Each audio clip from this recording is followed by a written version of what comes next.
Good afternoon, ladies and gentlemen. Hope you've had a great lunch and some time to meet and greet one another. My name is Guy Swan. I'm the Vice President at the Association of the United States Army, former Commanding General of U.S. Army North, the Army's component of U.S. Northern Command. But I'm most proud to be a member of the Clark Ervin Aspen Institute Homeland Security Group. So thank you, Clark. It's my privilege this afternoon to introduce the next session, SOCOM Policing the World. It will come no surprise to this group that the Trump administration's approach to foreign crises and the use of military power is clearly different than that of its predecessor. Having said that, there is one significant capability that has been and continues to be leveraged by both administrations: Special Operations Forces. To discuss the role of this important element of the U.S. military in responding to flashpoints around the world and building partner nation capacity to provide for their own defense is my good friend, Commander of U.S. Special Operations Command, General Tony Thomas. Moderating this session is Catherine Herridge, and this audience knows Catherine very well as the award-winning Chief Intelligence Correspondent for the Fox News Channel. Catherine was the first major television network correspondent assigned to the Homeland Security beat back in 2001. Now she covers intelligence, the Justice Department, as well as the Department of Homeland Security. So at this point, I'd like to turn it over to Catherine, but let's give them both a warm Aspen welcome.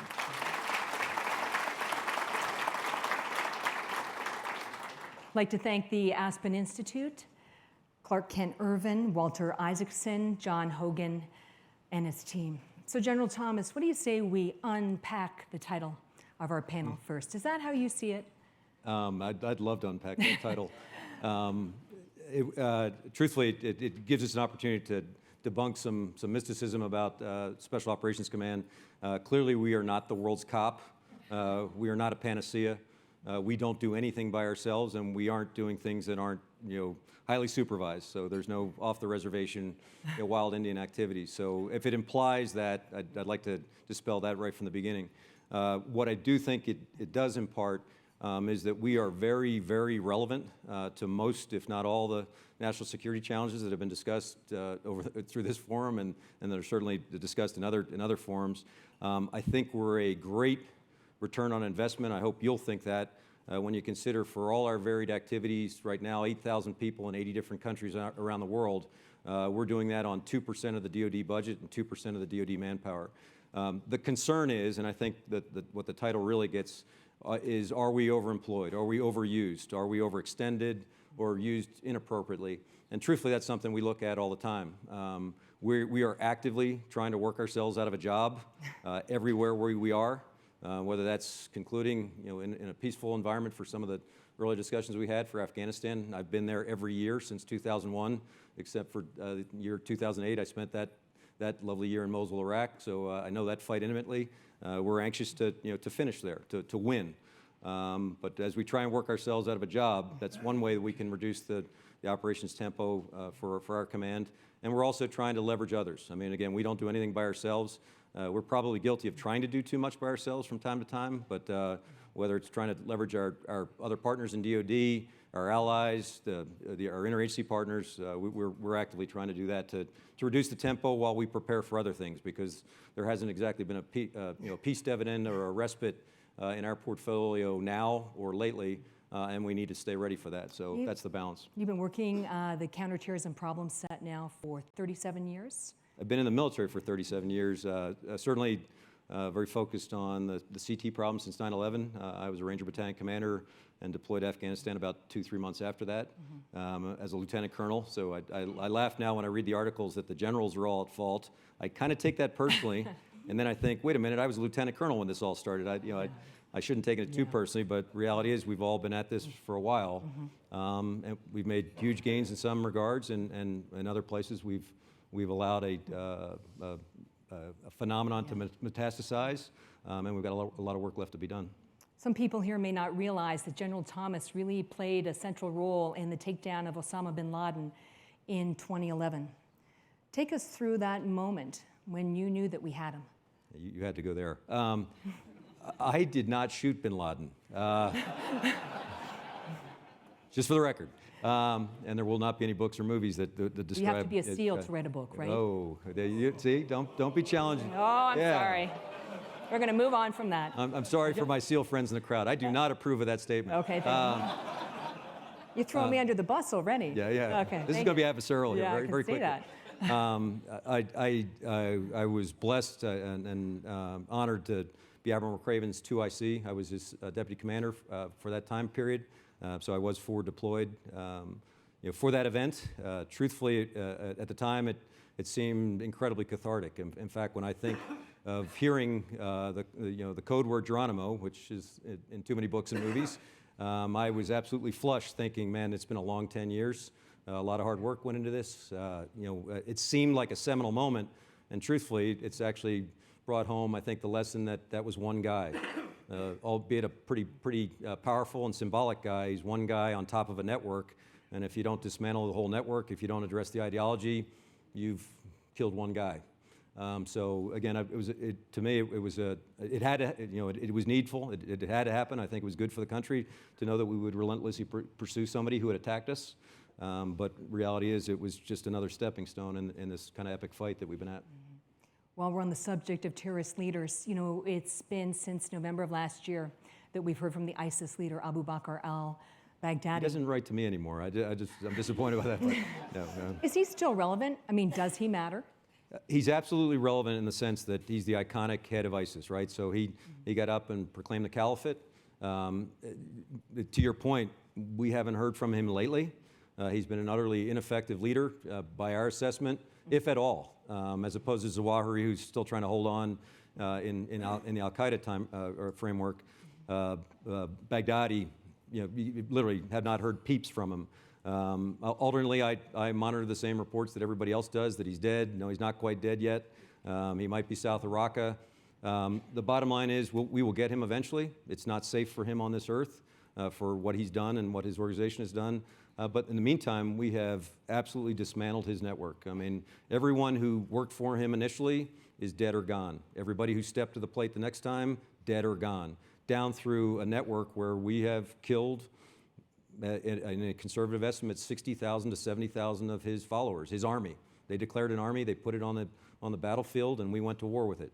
We're right now inside the capital of his caliphate, Raqqa. We'll have that back soon with our proxies, a surrogate force of 50,000 people that are working for us and doing our bidding. We have Mosul back. It's still a little bit testy. There's still some ISIS pockets out in western Nineveh and other places, but we're pursuing these people as aggressively as we can to affect the physical aspects of the caliphate while we really deal with the harder parts, the kind of the ideological basis for it, which we still have to deal with. Have we been close to Baghdadi, and why did we lose him? We have been close on several, in fact, sometimes we've been closer than we know. It's just the vagaries of combat, I think, and counterterrorism targeting. There were points in time when we were particularly close to him. Unfortunately, there were some leaks about what we were up to about that time. When after Abu Sayyaf, the oil minister, who was very close to him, one of his personal confidants, he didn't live, but his wife did, and she gave us a treasure trove of information about where she had just been with Baghdadi in Raqqa, days, if not, within days prior, and so that was a very good lead. Unfortunately, it was leaked in a prominent national newspaper about a week later, and that lead went dead. So, that's the challenge we have in terms of where and how our tactics and procedures are discussed openly. There's a great need to inform the American public about what we're up to. There's also a great need to recognize things that will absolutely undercut our ability to do our job. And sort of the third piece of this terrorist leadership, so Ayman Al-Zawahiri, where do we think he is, and is he at this point completely cut off from sort of a managerial role in that network? I think the conventional wisdom is, and there's enough of the intelligence professionals in the crowd that can correct me if I'm wrong, we still think he's somewhere on, approximate the Afghanistan-Pakistan border. I think he's under extraordinary pressure. He has been for quite a while. Why do I say that? Several years ago, he already put out the advance notice to Team Al-Qaeda. It's not good here. Let's regroup and repack. Luckily, he picked Syria as a place to do it. where we were already actively engaged and had the access, so we were able to turn our focus on the Khorasan group, an element that they were related to, and we've been monitoring any other developments of Al-Qaeda where they try and compete with ISIS, because they're absolutely trying to compete with ISIS going forward to be the Sunni extremist, guidon bearer, if you will. He's more than symbolic. He is still messaging. From time to time, he'll put out videos and broadcasts, so he's still trying to stay relevant, but less effectively. I think, again, Al-Qaeda is not in a good space right now, but this is not the time to let the pedal up on them. They're probably most dangerous now that they're this low. It's worth reminding everybody that ISIS in 2011 was AQI in Iraq when we left. AQI was under unbelievable pressure then. Really, we had taken out every level of leadership. They weren't done, but they were seeking refuge, wherever they could, whether it was in eastern Syria or western Iraq, they were going to ground. Less than 2 years later, they were ISIS who ran the deck in eastern Syria, Anbar, Nineveh, and were on the verge of moving into Erbil in the Kurdish Republic before we finally did anything about them, less than 2 years later. So these guys know how to go down, how to take a whooping and then come back up. And so I think we just need to remember that despite some pretty devastating damage to them, we can't take our eye off them. Has AQ Corps now been eclipsed by the affiliates? They'd say no. I think practically, and actually I would check that. In the competitive scheme of things, Al-Qaeda affiliates like AQAP in Yemen, still very, very viable and very dangerous.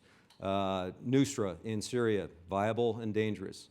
Other Al-Qaeda affiliates less so, but aspiring. So they still want to, and it's almost lucky for us that they are still bent on spectacular attacks, so that has some trappings to it that helps us, in some cases, see it ahead of time and preempt it. Not making it easier, but it helps us kind of see a developmental threat.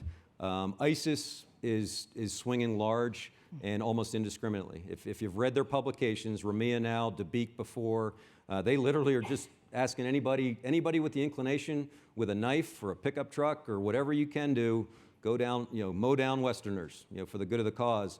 And truthfully, that's the most dangerous aspect, because if you light a match under that, hardest to see, inspired people, hardest to see, certainly hardest to disrupt and eradicate from a law enforcement standpoint back home, and doesn't play to our portfolio of the away game. If all they're doing is producing magazines and ideology, whether it's coming through cyber channels or whatever, we've heard in some of the previous discussions, we have a hard time challenging that space right now, and they're very vibrant there. So in your job as SOCOM commander, you're really like the synchronizer in chief. Is that one way to look at it? We have an official role. So we, about a year and a half ago, 2 years ago, we were designated the DoD Coordinating Authority for Trans-Regional Terrorism. And really, it was a role that didn't exist. It was a process that didn't exist that tried to tie together our disparate DoD efforts. So think of what General Votel's doing in the Central Command. Think of what General Waldhauser's doing in AFRICOM. Think of what Admiral Harris is doing in PACOM now in Marawi, in the Philippines, and places like that. They were good, focused activities, but without any sort of global synchronization at the DoD level. So we were thrust in that role. It didn't empower us. I'm not moving pawns on the battlefield or telling people to go left or right. But what it does enable us to do, and it's a very profound professional discussion that we're able to agitate or drive at the senior DoD level, is an assessment, an active, aggressive assessment of what are we trying to do, how well are we doing it, and what do we need to change in terms of strategy and resourcing. We didn't have that process before. That didn't exist below the Secretary of Defense. So you had, geographic combat commanders doing their level best to deal with the problem, but arguably restricted when it got to the limits of their domain, their borders, their geographic areas. So we're in that role. It's been empowering to a degree. I'd like to do more. I'd like to provide better product to the Department of Defense so that we are more agile than the enemy. Right now, we're everywhere Al-Qaeda and ISIS is, other than former Soviet locations, and that's their problem. But everywhere that they've described in Ramia that they think they have a province or thought they had a province, we are there, actively trying to combat them either directly or through proxies. Thanks for that explanation for those who aren't really that familiar, because I have some questions that relate to the specific combatant commands. I have a couple questions about Syria. When you look at Syria, do you feel that you have a clearly defined objective for what the end state should look like? Not for Syria per se. For a DoD charter, for my forces that support General Votel in his area, the description of our mission is pretty clear from Secretary Mattis. It was defeat ISIS. It's now annihilate ISIS. I think he put a non-doctrinal term out there just to amp up the volume a little bit. We all got the message, and in fact, we're pressing as hard as we can. And I think you see the results in Raqqa, in other places like that. But he does not intend, much like in 2011, he does not intend to let these rascals have a break on the backside of our operations, and so we understand that. The hard part, as I lift up, is how is this feeding a strategy relative to Syria, relative to Iraq, relative to Russia, relative to Turkey, relative to Iran, that are all in that morass. So we go down the rat hole of the tactical environment, yet we are playing a level of brinksmanship in this space that's indescribable. I mean, right now our pilots out there are getting painted radar-wise by Syrian aircraft, Russian aircraft, ground control intercept capabilities. So you can imagine how dicey it is for a pilot who's on top of us to give us the necessary protection and wondering, it's very Top Gun-ish. Is this bogey inbound on me? Do I have to pull the trigger? Do I have to do something preemptively? Pretty dicey situation in a very tight space there. Does Assad fit into this? He fits into it in that every senior leader I talk to in that area. So whether it's the Turks, the Jordanians, the Israelis, and others, not hypercritically, but they will typically say, "You're fighting the symptom. He's the problem." So as long as Assad is there, we talked earlier in one of the forums, he's a disruptive influence. We know that. He's not the solution to putting Syria back together again or solving the problem. But he and his regime inspire this aspect of extreme activity that spins in various directions because of the source there. So he's something, and the regime is something that ultimately has to be addressed, and more problematic now that the Russians have bolstered it, and he's riding high now, as opposed to even just as recently as 2 years ago when we were worried about catastrophic success of the regime imploding. It's now out in the public reporting that these anti-Assad rebels are very unhappy that this covert program to arm them has been rolled up. Is it your assessment that this was done to curry favor with Russia, or that it was not an effective program? Absolutely not, at least from what I know about that program and the decision to end it, absolutely not a sop to the Russians. It was, I think, based on assessment of the nature of the program, what we're trying to accomplish, the viability of it going forward, and a tough decision. I mean, we're all reading the editorials now of, are we leaving people at the altar, people that we've manned and equipped, but it is so much more complex than even I can describe. And again, that's not necessarily an organization that I've been affiliated with, right, but a sister, a parallel activity that had a tough, some would argue impossible mission based on the approach we took. It might have been scoped too narrowly or not empowered sufficiently. I don't know enough about it to criticize it in that direction, but it had a tough row to hoe. How do we lock in our gains in Iraq, and which partnerships have been the most effective?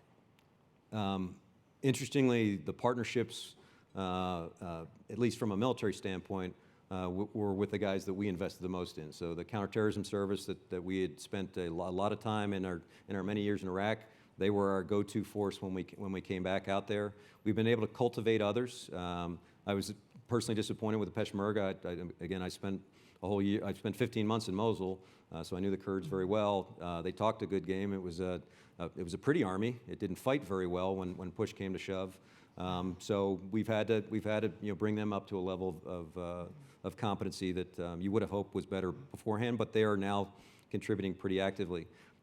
It's also an indescribably complex environment when we are coffee breath close to Shia popular mobilization forces right in around us, riding in M1 tanks that we provided the Iraqi army, back in the day. So how Iraq evolves here post-Mosul, post-Talafar and Anbar, I'd keep a very, very close watch right now on Kirkuk. I think most of you know that the Kurds have picked a very awkward time to have a referendum on whether or not they should be independent.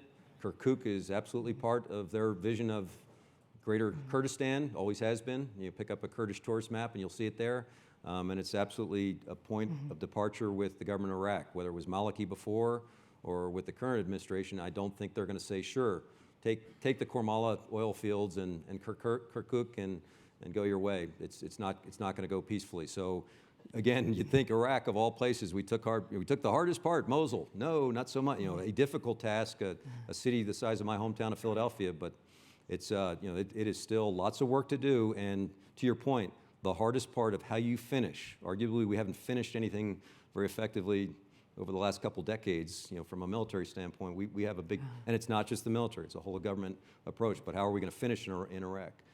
Lots of hope on Abadi as the responsible leadership who might be able to affect a continued future relationship together, but he's one man and he's going to have some heavy pull from Iran next door on whether or not we are interlopers or occupiers or good for Iraq going forward.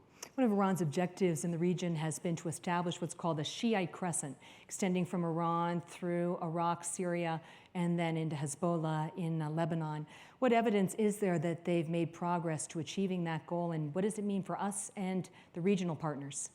I think the evidence is literal. We bump into them everywhere. So humorously, I parked my plane one day right next to Soleimani's plane in Erbil. We were kind of salivating about what we should do at that moment in time, but we did nothing. I consider him to be my peer competitor, and he's everywhere. So he'll be in Manbij in Syria in one day. He'll be, cavorting around, Iraq and further afield. So they have laid the seed corn down from Tehran through obviously the southern oil fields through Baghdad, looking for, access, whether it's through Anbar or up through Nineveh. They join hands with Lebanese Hezbollah in Syria, and that transcends into Lebanon. So they've got a de facto crescent as it is now.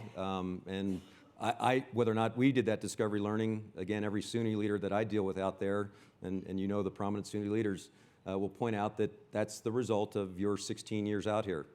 Do we think that's what we wanted to have? And it's a rhetorical question, clearly, from a Sunni standpoint, that no, that's imbalanced, and we may have to do something about it. And so you wonder, in the big scheme of things, is this not an overreach by the Iranians that's going to cause some backlash from the Sunni, the Sunni leadership, the Sunni major countries, and with potentially Israel in the mix, because there's the existential threat that Israel forever feels from Iran, and if it's closer to them, it'll only get them more excited. I want to move over to Libya. Back in 2015, we had some information that about a half dozen senior ISIS operatives had really put down their stake in Libya. Can you compare and contrast what ISIS looked like in Libya back in 2015 versus what you've been able to accomplish today? Again, I never fall into the trap of admiring the enemy, but I do give them props for aggressive export of the product. So they are trying to export this ideology wherever there are either failed states or sanctuaries available. They seized on Libya as a failed state, as a good place to put up a property sign. They declared it a province. Our estimates were at one point in time the high water mark that they had anywhere from 1,500 to 2,000 folks, primarily located in a seaside town named Sirte. They don't exist anymore. Period. So we were able to affect and through proxies, through surrogates, again, pretty effectively. Didn't make a lot of noise back home, but they did a lot of the heavy lifting for us in a very complex environment. Who's in charge in Libya right now? Technically Siraj, Haftar, obviously the potentate in the east, and a lot of players in between. We were very CT focused, but with the paramount goal from a U.S. standpoint of how does Libya come back together again with this current, terrorist, this current extremist cancer inside it? We excised the cancer. It's not done. We did the heavy lifting. We'll have to go back in and kind of see if what's left. They've gone mostly to the deserts to the south. They're still out there, hopeful to come back up. Again, these guys they're resilient. But 1,500 of them are no longer ISIS card-carrying members. Is this a good example of how SOCOM identifies the enablers on the ground? And talk us through that process, how you select who you think you can really support and work with. As you know, sometimes it's of necessity, who's available. The one that I think is most discussed and most misunderstood is the evolution with our counterpart in Syria, the so-called Syrian Democratic Forces. Now, interestingly, they came about that name because at one point in time, and I dealt with them directly, I was on the formative stage of the relationship with these guys. They formerly called themselves the YPG, who the Turks would say equated to the PKK. You're dealing with a terrorist enemy of mine. How can you do that, ally? So we literally played back to them, hey, you got to change your brand. What do you want to call yourself besides the YPG? And with about a day's notice, they declared that they were the Syrian Democratic Forces. I thought it was a stroke of brilliance to put democracy in there somewhere. But it gave them a little bit of credibility. And the interesting part, and I was lucky to have a great partner in Brett McGurk out there with me about the same time, because they were asking for things that I couldn't give them. And it literally was an acknowledgement that they were the demographic dominant force in northern Syria. They wanted a seat at the table, whether it's at Geneva or Astana or wherever talks are happening about the future of Syria. And because they had been branded as PKK, they could never get to the table. So while we paired with them militarily, Brett McGurk was able to keep them in the conversation and allow them the necessary legitimacy to be good partners for us. So it was literally something, I need you militarily, the diplomat here will deliver an entree, if nothing else, for you to be legitimate, from a state standpoint, right, or from at least a governance standpoint later on. We tripped to that one. So to your point, how do you find these guys? We tripped to them when some of you may remember there was a town called Kobani. I had to find it on the map. I had no idea where Kobani was, but it was identified to us as just about to be expunged by ISIS. They had massed thousands of troops on it. They wanted it symbolically. It was up on the Turkish border. And other Kurds introduced us to this problem and said, could you help them? And all we did early on was provide kinetic capabilities to them and kept them from being wiped out. They were up against the backdrop of the Turkish border. They had no escape valve there. And then I was able to walk the dirt in Kobani about 7 months later. It was utter devastation. They lost 2,000, so our Kurdish allies lost 2,000 there. They estimate ISIS impaled themselves to the tune of about 6,000 to 10,000 there. Complete devastation in the town, but they were just happy that they had survived the experience. And out of that seed corn, that's when they started saying, by the way, we have Kurdish cantons and other, and we right away we said, it's got to be more representative than that. Are there Arabs who are interested in joining your coalition here? And then they would identify folks of, yes, we can glom onto this canton, this town, and this thing rolled from just a couple thousand that we knew early on to now a 50,000 person force that, when folks want to test, are those ghost numbers? My comeback is that's the ghost force that has just taken, is halfway through Raqqa and has taken every March objective we've had so far. And the real kind of unstated aspect of the magic here is luckily, we've only lost 2 U.S. service members throughout this whole thing. So 2.5 years of fighting this fight with our surrogates. They've lost thousands. We've only lost 2 service members. 2's too many, but it's a relief that we haven't had the kind of losses that we've had elsewhere. It's their fight. They've got to embrace it more than we do. If I can, you go to Walter Reed a lot, now that we're on that topic. Right. You do that pretty much every time you go to Washington, right?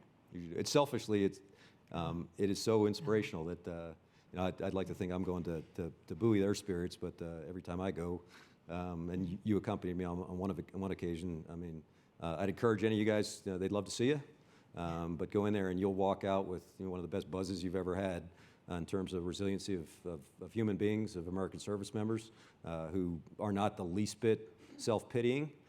They want to think that they've helped accomplish something. So if they have a concern, if they have a dilemma, it's, has this been worth it? Have I suffered this injury? Have I lost friends and teammates for something that really matters? Are we going to stay and accomplish, or are we going to get to the 1 yard line and fumble or walk away? And so that's, they give us a pass. In fact, most of their parents give me a pass when I'm at Arlington, and I've had this conversation with General Dunford, who will be here tomorrow, that they have every right to ask us, is this worth the squeeze? Do we have a strategy, or is this just activity in search of a strategy? Just to shift gears, you're always looking for new partnerships, right? Always. Always, okay. So you met recently with the singer Bono or his team, right? Right. You going to work with him? I hope so. Not on stage? I hope so. Or? This was strange, and actually a member of his team's here today, and we met with him to try and put some meat on these bones. But the interesting thing, Bono came to Tampa with U2. I'm a huge U2 fan, so it was pretty easy when he said, "Hey, can I meet with you and General Votel?" And, rock on, let's do this. So before one of the best concerts I could ever imagine, he spent about 40 minutes describing all his efforts to the One Foundation that he's trying to do around the world. And the fascinating part was, he acknowledged, he said, early on, he said, the last group of people I ever expected to be hanging around with was a bunch of military people. And I thought about that for a second. I thought, yeah, because you have the perception that a lot of others do, that we're just a bunch of knuckle-dragging pipe swingers who, call on them when you need to do something desperate, but otherwise, how could they be helpful? His late life epiphany, he's 54 years old, is that, you know what, all the humanitarian assistance that I'm trying to push around the world doesn't happen without security. You seem to provide security, and you seem to want to stabilize places either ahead of time before a conflict or as we're wrapping up post-hostilities. Might we do things together? And I'm thinking, absolutely. You have an 8 million person organization that runs the gamut of positive humanitarian activities that need the trappings of security or need that kind of synergy and symbiotic relationship. Sign us up. So we're trying to actively, and we're global like he's global. So it's kind of a match made in heaven in terms of the opportunity. Now, again, ask me 6 months from now, have you done anything more than admire U2 music more than you did before? I hope I can tell you, hey, here's where we're actually moving out, and it's a great match of varied capabilities that they're doing. That are improving a lot of Your humanity. plans are to try and make something work, right?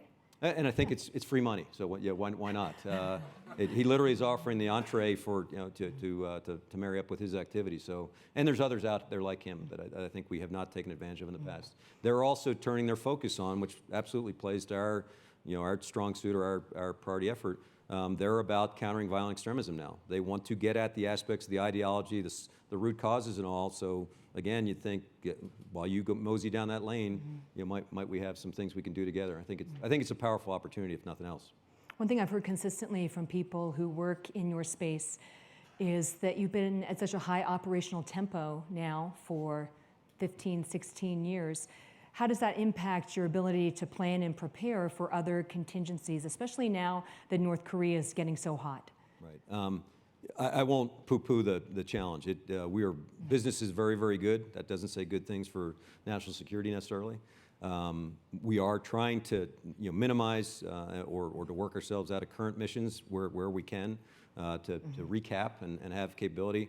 We are able to juggle more than one ball at the same time. So even while we're leaning into Korea contingencies, things that I don't know that this public is aware of, we've had persistent presence in every country, every NATO country, and others on the border with Russia, doing phenomenal things with our allies, helping them prepare for their threats. But that's persistent presence in all the Baltic countries, Romania, Poland, Ukraine, so non-NATO countries, Georgia.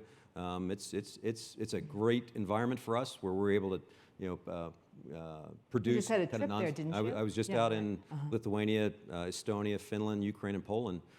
They love us. I mean, they're desperately hopeful that the U.S.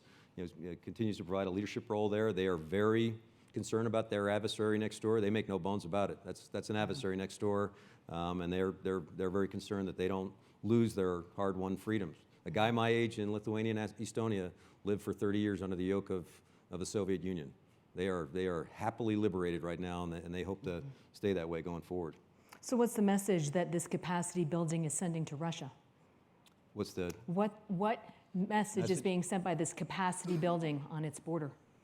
That's a fascinating question because I try to appreciate the adversary's optic really as a way to gauge a metric, if you will, for how well we're doing. I am curious what Putin and his leadership are thinking. I think it was a little unnerving, but kind of predictable. He called us, or kind of called us out with the move on Ukraine. Obviously, we've made a small commitment early on. You've had a conventional force commitment over the last 9 months where a brigade combat team landed there and moved out, linked up with all their conventional partners. So there's an interesting level of build going on here that you do wonder how he considers this situation going forward. The point of concern for most of the Eastern Europeans right now is they're about to do an exercise in Belarus, Russia, that's going to entail up to 100,000 Russian troops moving into that country. The great concern is they're not going to leave, and that's not paranoia. That's active concern among the countries. Is that just a play to get closer and get better staging, or is he just flexing a little bit, and then they'll go back to where they're staged from in around Moscow and whatnot. When you talk to the leadership of these countries on the border with Russia, what are they saying to you about American leadership and whether they've perceived any kind of change? Not so much change. It's been consistent. So I was there under the previous administration as well. They are desperately hopeful that the U.S. stays in the lead. And while they are part of NATO and joined NATO for a reason, they realize that NATO might be slower in terms of decision-making. They're very hopeful that persistent U.S. presence there now conveys, a quicker turn in terms of U.S. leadership in the event of a contingency, or, at least lasting commitment from the U.S. for building up their capacity. Every one of these countries in the last 5 to 10 years stepped away from a conscript army because they thought it was peace in their time. They're all scrambling to get their own self-defense forces back up because they realize that we can't do it for them. But in this interim period, they are looking at arming irregulars and being prepared for the potential that Russia decides to bite off a piece of their country, much like they did eastern Ukraine and Crimea. I want to bring the conversation back to North Korea. So how broad are the options that you're considering? To quote one of our senior administration officials, everything's on the table. We're the military, so we prepare for all the contingencies. I heard a comment earlier today that I thought was provocative, but in the right way. That the general comment of the military option, there is no military option. There is always a military option. That's why you pay $600 billion a year to have a military option. It is an ugly, ugly option, but you cannot play elements of power and then discount that there is no military option. I'm very interested to talk about Putin's perspective. I'm very interested, what is KJU thinking right now? He has seen nuclear submarines come at him. He's seen aircraft carriers come at him. While I was out there last time, the timing was extraordinary, but there were South Korean news articles that Delta and SEAL Team 6 were on the peninsula preparing to topple, to decapitate the KJU regime. I was coming back to the States, got with DOD and others to decide, hey, should we counter that message? Should we let it have its 15 seconds of fame?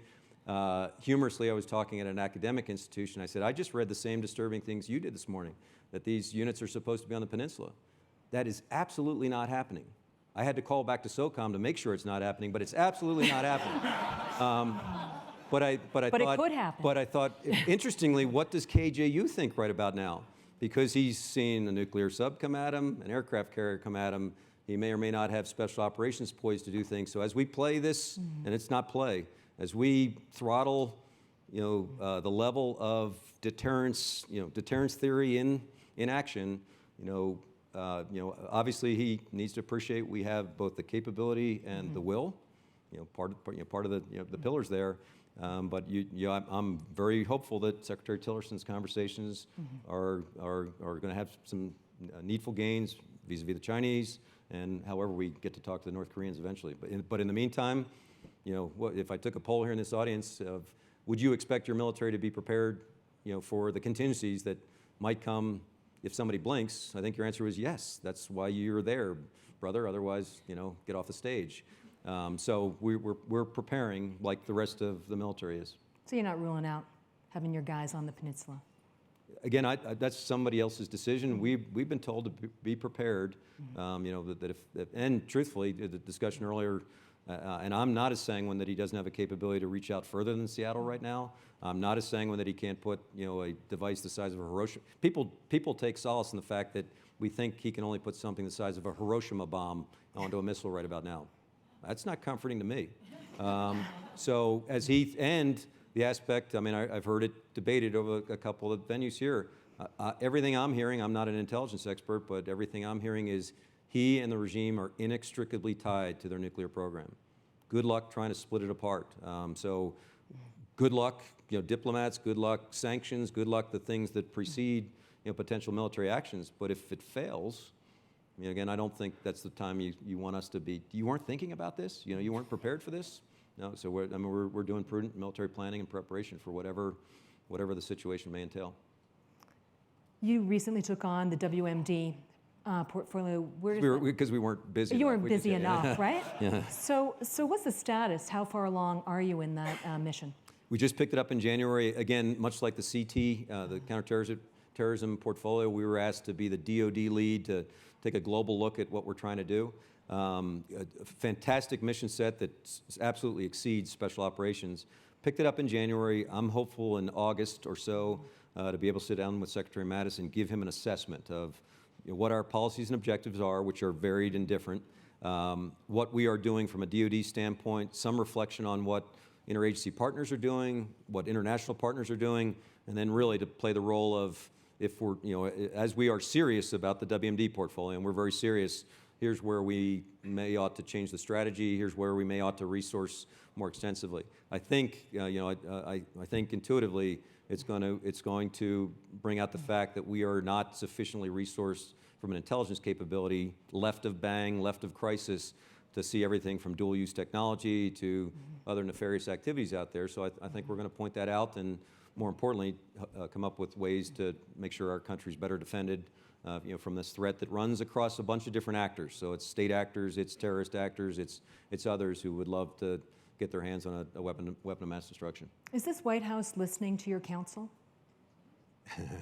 I've had 2 opportunities to interact with the commander-in-chief. So I mean, I think they are. I think they have a lot of challenges on their plate right now. Russia, China, North Korea, Iran, violent extremism, trying to cobble together coherent strategies, long game, if you will, for the activities that they've inherited right now. I absolutely know they're listening to Secretary Mattis. The chain of command is alive and kicking through him. We're lucky to have him. He's a great boss, and he, I mean, he's as a sage of counsel on the planet, for best military advice coming from the Department of Defense, and he certainly listens to us, and I know he's providing it to the President. Before we open it up to questions, I mean, what does the future look like for SOCOM? Are you going to remain at the tip of the spear? Do you see this evolving?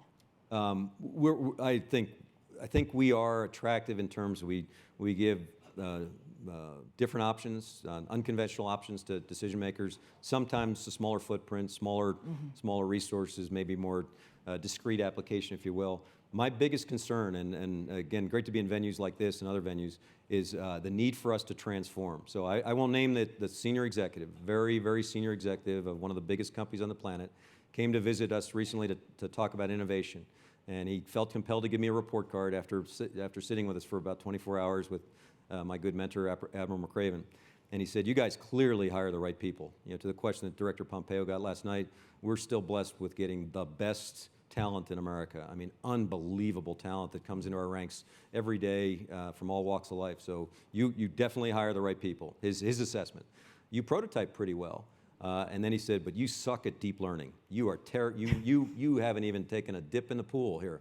And he went further. He couldn't help himself because he's one of these companies that represents the way and the light for deep learning. He said, General, I know you live in a very complex world, but if I rode along with you for one day, I'll bet I could solve every one of your problems with algorithms and software that you just can't even imagine. Just an up-down switch for every decision you have to make. And luckily I took a deep breath. Admiral McRaven handled the question. Because truthfully, I was ready to hit him. But I thought about it for a second. I thought, God, he's so right. Because what we are doing with a lot of the folks in the IC is a lot of individual human analytic hustle, trying to bring in pieces and parts of applicable software and whatnot to automate. But we're still choking on terabytes of data, which they laugh at. You're dealing with terabytes of data? We're so far removed from that. And when I thought about how companies like this one might sound like Google, might sound like Twitter, Facebook, et cetera, how they are already doing it from a business standpoint, if and how we can leverage that for the future, we are SOCOM on steroids in terms of seeing threats, seeing opportunities, and applying our special capabilities now, where it's more than just to throw at a dartboard, but it can be greatly enhanced. So from a machine learning, cognitive computing standpoint, the world is wide open for us. Our platforms are all very good for right now. They're not necessarily very good for peer competitors. So how we transform over the next decade, which it requires resourcing, obviously, we have to get at that in my tenure. I mean, in the next 2 years, we have got to figure that out to project us in the future. And then how we continue to transform this force in terms of unbelievable talent and great people, but the kind of the form and structure for SOCOM for the future in a global dynamic world that we learn more about every day, but we learn mostly how we need to be more agile. Okay, I'd like to open it up for questions. I'm afraid I promised the first question to Charlie Allen. So Charlie, Great mentor. stand and be accounted for. Thank you, General Thomas. Great, absolutely brilliant presentation. I am concerned about the long-term capabilities of Al-Qaeda and the franchises, whether it's in Yemen or whether it's in North Africa. It is something that, with all your commitments and all your abilities, and we have something called Boko Haram, which also is around. I really believe that your ability to use technology is probably unexcelled in this by anybody, by any of the commands, because you're agile, you're quick, you do contracting a lot better. I just wish we could translate that to the federal government. But thank you for this, and I'd like your views on the future of AQ. Thanks for the question, Charlie. Obviously, we have not taken our eye off them, and specifically, we're focused on AQAP, on Nusra in Syria, on AQIM, on Al-Shabaab, on Boko Haram, all the affiliates that have declared bayat or some fealty to Al-Qaeda.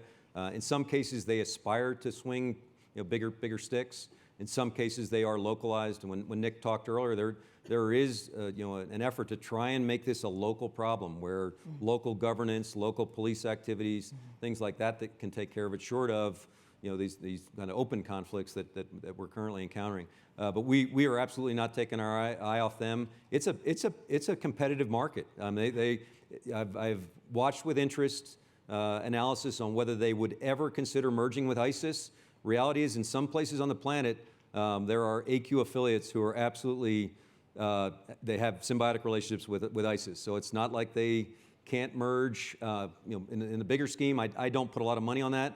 But right now, they're competitive to be most nefarious, worst people on the planet kind of thing from our aspect. So how we keep an eye on them going forward is, I think, kind of the critical balance that we have to have. They've not given up the ship. And as you know, their adage, much like we've heard in Afghanistan for years, is you've got the watches, we've got the time.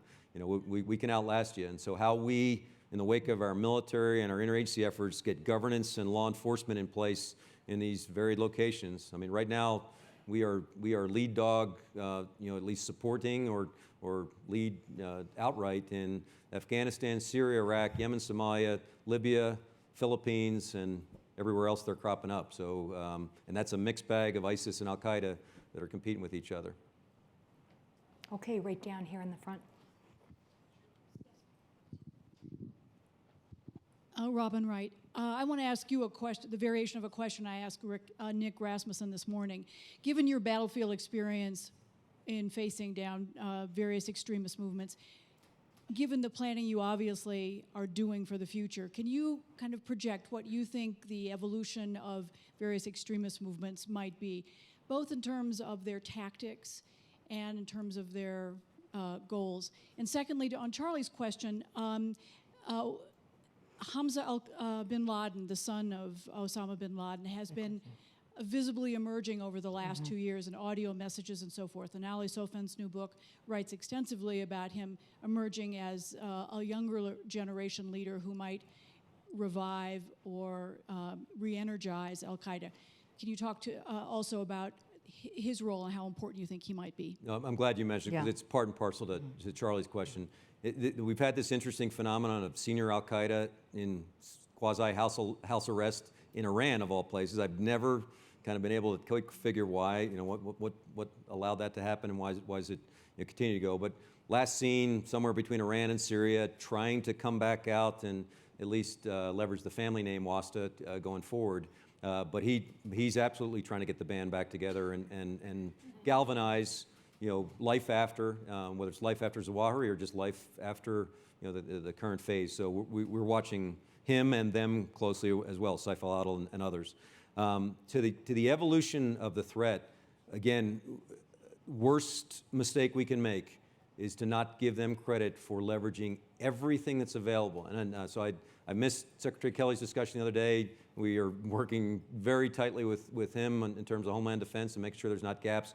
But think of every technology that's on the planet right now and all the open source material that's available. Think of the evolution. We're lucky to an extent that we just experienced the scourge of off-the-shelf drones in Iraq and Syria, because that could have first shown up at the Meadowlands or someplace like that as the first experience of, oh my goodness, you can buy this stuff, you can weaponize it, you can put it in play. Luckily, you know, we've had this battlefield experience to say, not good.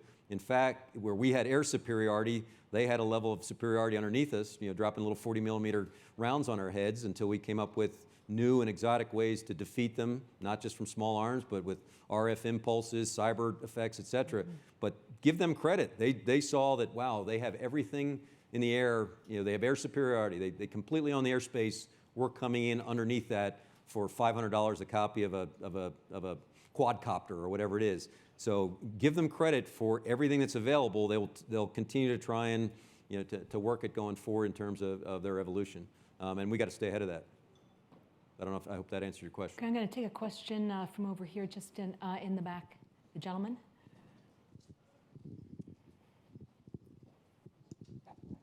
David Ignatius from the Washington Post. General, I want to ask you to look ahead in Syria.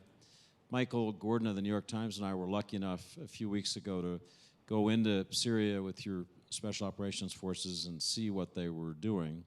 A powerful experience. I hope you take more journalists on trips like that. But I want to ask you about something that I heard from Kurdish commanders who were leading that fight. And they said, we really hope that after ISIS is gone from Raqqa and the other areas on the Euphrates, that our American advisors will stay, that there'll be bases east of the Euphrates where there'll be a persistent American force.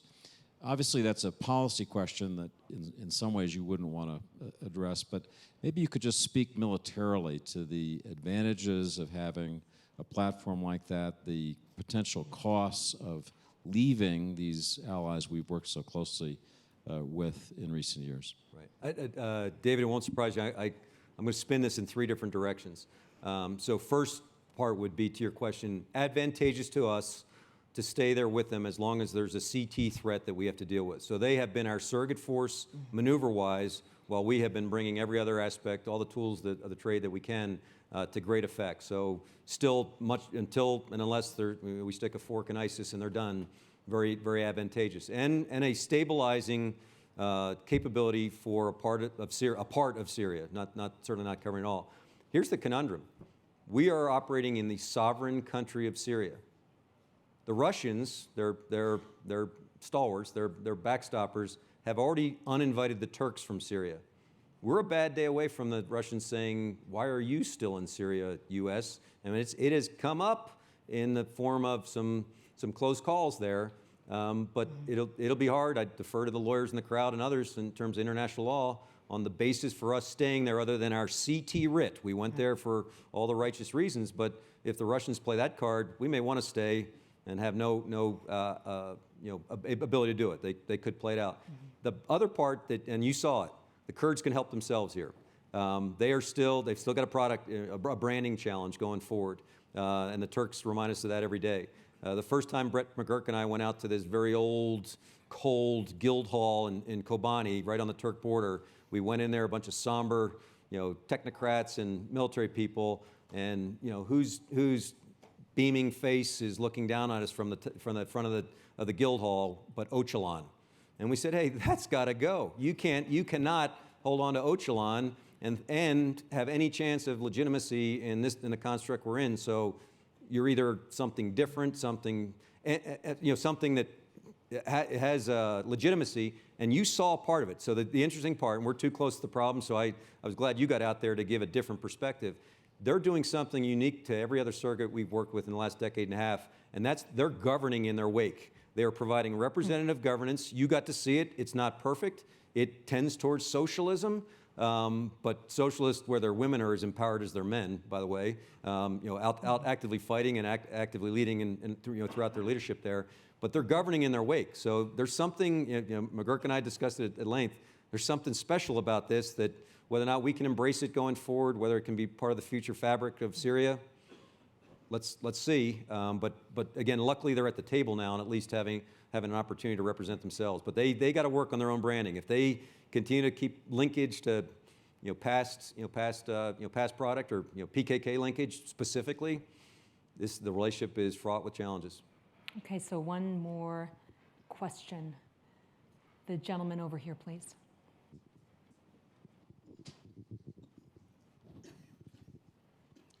My name is David Korn with the Department of Defense. Sir, you mentioned addressing the ideology that is driving this Islamic extremism. What are we doing to do that, and who should be doing that? That's the forever question, isn't it? I mean, if we were giving ourselves grades for our U.S. effort to combat this ideology, I think if it's not failing, it's just short of failing. It's kind of just puttering along. Partly, I think we had the huge dilemma of describing the nature of the adversary, and we played to our own sensitivities. A good fault that we didn't want to brand an entire religion as necessarily dangerous. But I think we did it to an extreme where we did in the same breath, and that's where, to me, it struck me as illogical from 2001 all the way to now. We would say it's not, it's not related directly to the religion, yet, a source of leverage are the muftis, the imams, the clerics. How do you say that in the same breath? I mean, and not to mention the fact that, truthfully, those folks have no legitimacy with these fringe guys. They're spinning on a different, to a different tune. So I think we stumbled in terms of what's the nature of this idea. It's an ideology, so you got to, if you're going to kind of fence it where you're not even going to get at the root cause, I dare say you'll never get there. I think we've gotten over that with time. That here's the aspect of what they're proselytizing. We have to counter message, but then it's to your point. Who's the we?